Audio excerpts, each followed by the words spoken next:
ঢাকা ১৭ আসনের প্রথম নির্বাচনী জনসভায় সাধারণ মানুষের সঙ্গে সরাসরি সংলাপে ব্যতিক্রমী দৃষ্টান্ত স্থাপন করেছেন বিএনপি চেয়ারম্যান তারেক রহমান।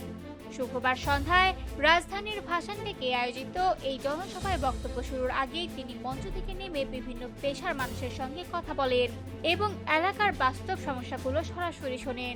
জনসভায় তারেক রহমান একজন গার্মেন্টস কর্মী, একজন শ্রমজীবী ব্যক্তি এবং একজন ছাত্রীর সঙ্গে আলাপ করেন, যারা সবাই ওই এলাকার সাধারণ ভোটার এবং দলীয় কর্মী নন। ভ্যান চালক মোহাম্মদ জুয়েল ভাসানটেক এলাকার বস্তিবাসীদের পুনর্বাসনের দাবি জানান। একই সঙ্গে তিনি ভাঙাচোরা সড়ক ও খেটে খাওয়া মানুষের জীবনমান উন্নয়নের প্রয়োজনীয়তার কথা বলেন। এলাকার আরেক ভোটার ও ছাত্রী হেনা আক্তার ভাসানটেক, কচুক্ষেত ও ক্যান্টনমেন্ট এলাকার মধ্যে পরিবেশগত বৈষম্যের কথা তুলে ধরে বলেন, পুরো ঢাকা ১৭ আসনকে পরিকল্পিত ও সুন্দরভাবে গড়ে তোলার উদ্যোগ প্রয়োজন। ৯৫ নম্বর ওয়ার্ডের গার্মেন্টস কর্মী লিলি বেগম পুনর্বাসনের পাশাপাশি ফ্যামিলি কার্ড ও শিক্ষিত যুবকদের কর্মসংস্থানের দাবি জানান। জবাবে তারেক রহমান বলেন, পুনর্বাসন ও কর্মসংস্থান শুধু ভাসানটেক নয়, সারা দেশের মানুষেরই বড় সমস্যা।